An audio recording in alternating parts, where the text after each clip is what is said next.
and welcome to EBAday 2019 in Stockholm. I'm Hannah Wallace, and kindly joining me now in the TV studio is Simon Wilson, Global Director of Payment Solutions at Icon Solutions, and we're talking about payments transformation. Hello Simon, thank you very much for joining us. Good morning Hannah, thanks for having me. Good to see you again. Likewise. So yes, payments transformation, it's a huge topic and it's bound to stir a lot of discussion at this year's EBAday, but can you tell us why is it such a big topic for discussion? Yeah, looking forward to that discussion very much. I think it's a hugely hot topic and very all-encompassing. I think if we look at what's going on in the industry, there is a huge amount of change that is coming together. Whether that's the proliferation of real-time, which has been going on for many years now, is really starting to get hold and get a pace as volumes grow, and over 50 countries by the end of this year I think will be live. Whether it's the move to ISO 20022, we see that happening even with domestic payments in the US, the UK is heading in that direction. You've got the coming together of Target 2 and Target 2S in Europe with TIPS.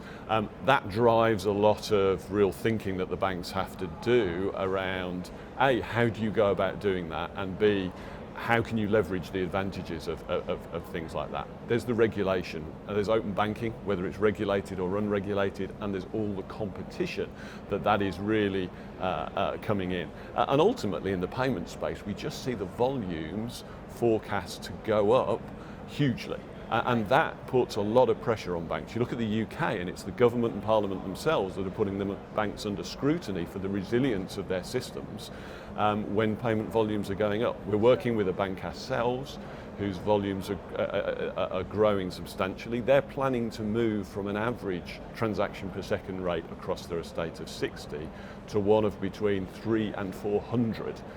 That requires fundamental root and branch thinking. That's not incremental change, and I think that the culmination of all those things are really driving that kind of transformation. So there's still some way to go, and along the way there's going to be quite a few challenges, but those are the challenges. What I'd like to hear from you are some of the opportunities we can see amongst those challenges. Yeah, I think the challenges are significant, as are the opportunities. But it's important for banks to position themselves well and take the right approach to those opportunities.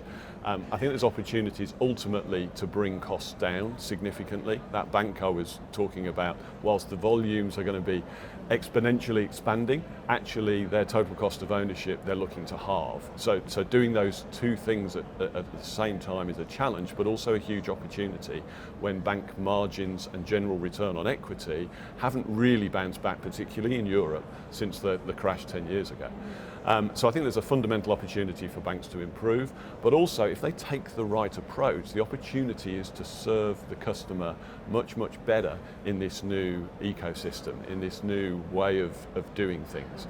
If they can take the right approach where actually payments is no longer a monolithic process that's driven by the message front to back, but they break up the value chain, stop kind of doing the same thing multiple times with multiple different systems, but build it right, build it once in a very small package in terms of a collection of microservices from an infrastructure perspective, then those can be reused across a myriad of opportunities there might be, sometimes driven themselves through their own channels in particular areas and to serve particular customers, in other areas to take advantage of the expanding kind of fintech ecosystem and the opportunities to partner and to work with other people, but actually making that easy in terms of the way their infrastructure is built and the way they operate is the challenge for them. So there's a real balance there between the challenge and the opportunity. Yeah. Ultimately, my belief is the banks focus on the customer and focus on the customer journey and experience, whether that's a large corporate looking to move money internationally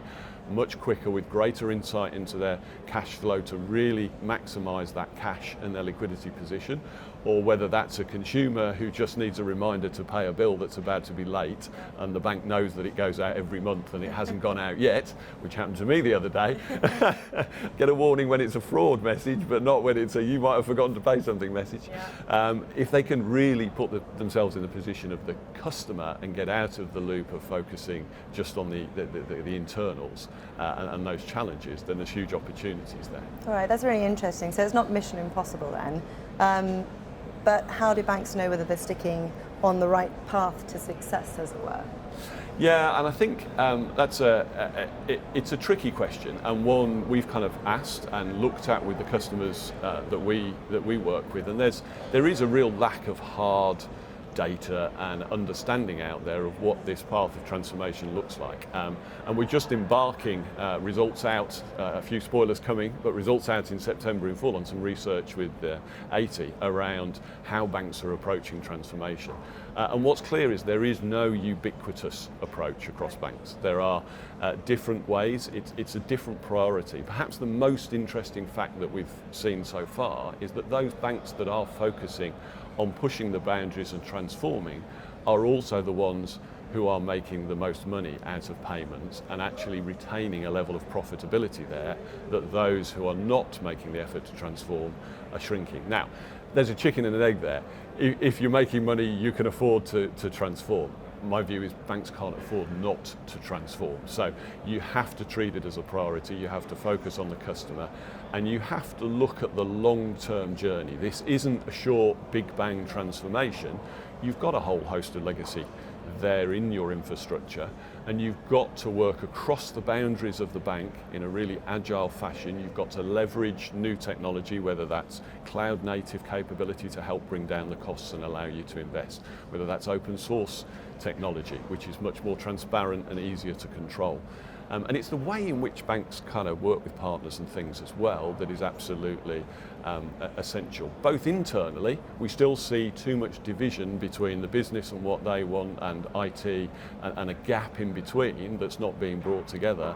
Actually, to be truly agile and make the most of this and approach it in the right way, you need to cut across all those silos internally. Forget the product boundaries or the P&L boundaries and really work together to maximise the position of the whole bank against a strategy that is strategic and long-term and has the commitment from top down. So it's a difficult journey, it's a really interesting journey. I think Icon are very well positioned to help and are helping banks on that, and it'll be really interesting to see what more comes of that research when it comes out in a few months' time. Well, that leads me quite nicely into my last question then, and you touched on the approach already, but what are the top 3 priorities that banks need to address, would you say? What would be your advice? Top 3, that's always a good number. I think it has to have top-down commitment. You can't do this piecemeal. There needs to be the longevity of gradual revolution or evolution rather than one big bang. And that needs commitment to banks to the long term. Some of this stuff doesn't necessarily generate an immediate return the next quarter or even the next year. It is about building the right foundation for the long term because of the seismic change in volumes and customer expectations and costs that we've talked about.